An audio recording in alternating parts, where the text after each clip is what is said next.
Joseph Raymond McCarthy was born on a small farm in Grand Chute, Wisconsin. After graduating from Marquette University with a law degree and serving as a judge for the U.S. Marine Corps for 10 years, he worked his way up the political ladder. Little did he know he was to become one of the most infamous U.S. senators of the century, a man who destroyed lives and spread fear. After World War I, the fear of communism, known as the Red Scare, terrified many Americans, and in 1953 drove Senator McCarthy to ask those he interrogated, "Are you now, or have you ever been, a member of the Communist Party?" But where did this fear come from? We had just come out of the Second World War, and Russia, because it advocated something called communism, was an enemy of this country. There was a great fear, and people were being targeted for their political views. I think wherever there is fear and politicians who want power, the easiest way for politicians to get power is to exploit fear. Whether it's fear of immigrants pouring over our border or the fear that anybody who is a Muslim might have terrorist connections. We were very fearful of communism during the McCarthy era, and when the House Un-American Activities Committee called all these people in as witnesses, the assumption was that they were spies for Russia. And this is how McCarthy framed all of his hearings. There are spies in the War Department, said McCarthy. The assumption was that communists wanted to overthrow the government. You know, it's sort of a primal boogeyman fear that somebody is going to get us, somebody is going to undermine the American way of life. Senator McCarthy created an atmosphere of antagonism when he was in the Senate in the 50s, making unfounded charges against the War Department. He simply indicted people on the basis of association, and this is what he did with Pete Seeger. Pete Seeger, a popular folk musician, had very strong opinions on political matters, and did, in fact, believe in the ideals of communism. As a result, McCarthy saw him as an enemy of the United States. Seeger, however, consistently stood up for his beliefs, especially when subpoenaed by House Un-American Activities Committee, led by McCarthy, the aim of which was to remove alleged communists from the U.S. government, military, and civilian organizations. The whole intent of McCarthyism was to discredit people like Pete Seeger and those who supposedly believed in overthrowing the government by force.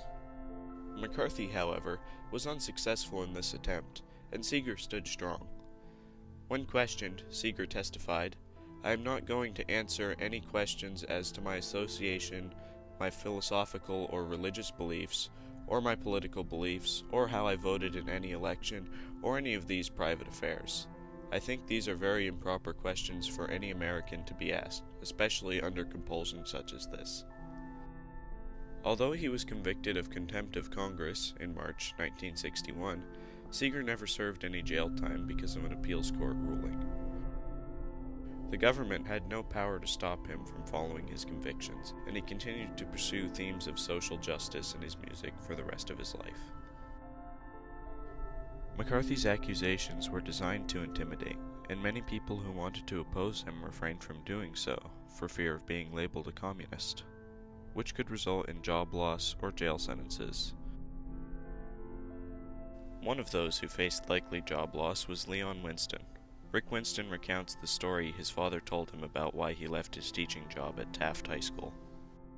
You know, there was this investigation into the New York City public schools and the political backgrounds of the teachers, and I knew that I was going to be fired for my views, so I quit to go into private business. Not only ordinary citizens faced these accusations, but also high-profile individuals in the film industry. Because a lot of writers, especially writers, directors, actors, lost their jobs because they had once been members of the Communist Party, or even had signed petitions supporting things that the Communist Party was in favor of. The Hollywood 10 was a group of writers, actors, actresses, and producers who publicly spoke out against the strategies of the House Un-American Activities Committee, which investigated the supposed influence of communists in Hollywood. The movie industry, specifically, was targeted as a source of communist propaganda, even though the popular Hollywood films of this era did not reveal a communist agenda. The House Un-American Activities Committee continued its investigation, and eventually the Hollywood 10 received jail sentences and were subsequently blacklisted and banned from working in the major Hollywood studios. Despite their significant personal and professional losses, the Hollywood 10 had a positive impact on the oppressive atmosphere McCarthy had created. Playwright Arthur Miller was also instrumental in standing up to McCarthyism. In writing The Crucible, Miller drew a parallel between the Salem witch trials and McCarthy's crusade against communism. In Salem, when some young girls falsely accused townspeople of witchcraft, they set in motion a series of events that led to 19 people being hanged and one pressed to death by large stones. McCarthy, too, falsely accused hundreds of people of communism. In writing The Crucible, Arthur Miller drew attention to the perils of witch hunts. As a result of these widespread false accusations, Edward R. Murrow used his position as a radio and television host to speak out against Senator McCarthy. During an episode of See It Now, Murrow openly criticized McCarthy's methods of finding communists, calling his facts far-fetched and unproven. Murrow had stated that McCarthy had created a hostile environment which had left many citizens blacklisted and unemployed. Other TV and radio stations followed suit, some going so far as to call McCarthy's methods indecent. Soon, though, public opinion began to shift. After a Senate committee condemned his methods as inexcusable and reprehensible, McCarthy was removed from office in 1954. Murrow's willingness to oppose the injustice of McCarthy was critical in shaping public opinion and launching opposition to McCarthyism.